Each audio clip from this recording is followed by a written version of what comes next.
Ang pamamalagi ni Pangulong Aquino sa mga lugar na siniranta ng bagyo, nagsilbi umanong pampalakas loob para sa mga kababayan nating labis na naapektuhan ng bagyong Yolanda.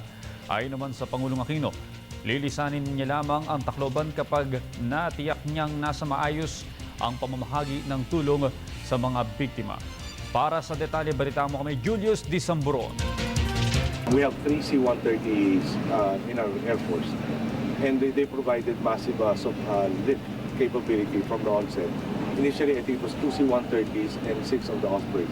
They actually sent a carrier battle group together with all of its components, from water filtration to the helicopters, that enable us to really reach in a more timely manner all of these isolated island barangays and municipalities. Patuloy ang pagtitiyak ng pamahalaan at ni Pangulong Aquino na maayos ang pamamahagi ng tulong sa mga taga-Tacloban na malubhang nasalanta ng bagyong Yolanda. Kung kaya nga ba personal na nagtungo ang Pangulo sa Leyte at masigla siyang sinalubong ng taong bayan. Una nitong tinungo ang ilan sa mga matinding nawasak na gusali at infrastruktura. Sunod ang siyang pagdalo sa kabi-kabilang pagpupulong o ulat ng mga lokal na pinuno tungkol sa pinsala ng bagyo. Yung pagpasok pa lang sa bawat bayan-bayan, nagka-problema na dahil nga wala kang komunikasyon. So natandaan nyo, tapos si Yolanda dumating si Zoraida, nahinto pa yung operations na isang araw, yung sinugod lahat ng paraan. Kung kaya ng helicopter, kung kaya ng sasakyan, halos naubos lahat ng truck. Kailangan lahat ng truck na ginagamit namin ngayon nanggaling sa iba't ibang lugar. Tulad na Southern Leyte, pero iba galing Samar, pero meron rin mga galing pang Luzon. Yung ultimo truck na lang para maghatid. Dito sa Leyte province, 40 bayan, 3 lungsod ang inaasikaso. Ito naman yung mga truck nyo, nakataob, nakapatong sa mga bakod. No?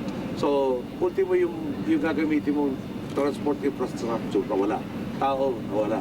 Yung mga kababayan naman natin dito, nawala yung naghihintay na magkukumpas, wala kang komunikasyon, wala kang broadcast, wala lahat eh. Ayon sa punong ehekutibo, lilisanin niya ang lugar kapag nakita niyang nasa ayos na ang pamimigay ng tulong. Ito'y matapos ang kanyang ginawang inspeksyon sa bodega ng National Food Authority at kabilang ang puspusang pamamahagi ng tulong. Mismong siya ay nanguna sa pamamahagi ng tulong sa kababayan natin dito. Una nang naiulat na kasabay ng mahabang pila ay mayroong mga patakarang umiiral sa pamimigay ng relief goods. Inaasahan ng Pangulo na mababawasan sa mga susunod na araw ang mahahabang pila ng sasakyan sa mga daungan. Nasaksihan din naman ito ang tila panunumbalik ng mga mamimili sa kanilang pamilihang bayan pagkaraang manalasa ni Yolanda. Palengke, meron ng mga nagtitinda. Kanina yung nakausap ko sa... Saan natin sa Palos? Sa Palo. Galing na sa isang bayan rin ng Leyte. Sa Tape, parang nagpadala ng kamatis, yung pinibenta sa palengke. So, bumabalik na yung komersyo, normal na yung buhay. Samantala, tila makapagpapalakas naman ang loob at makapagbibigay sigla naman sa mga biktima ng Yolanda mismong pagtungo ni Pangulong Aquino sa mga apektadong lalawigan. Ani Presidential Communications Operations Office Secretary Sunny Coloma, ipinapakita lamang nito ang pagdamay ng Pangulo at malasakit na malaman ang kalagayan ng mga mamamayan doon. Ilan sa mga nais ng pamahalaan na maibalik agad sa normal ay ang linya ng komunikasyon para matawagan ang ilang opisyal at maiulat ang kaganapan sa kanilang nasasakupan. Ikalawa, ang kuryente para sa mga kababayan natin upang hindi mga pasadilim. At ikatlo, ang pagbangon ng sektor ng agrikultura at magkaroon muli ng ikabubuhay ang mga taga rito.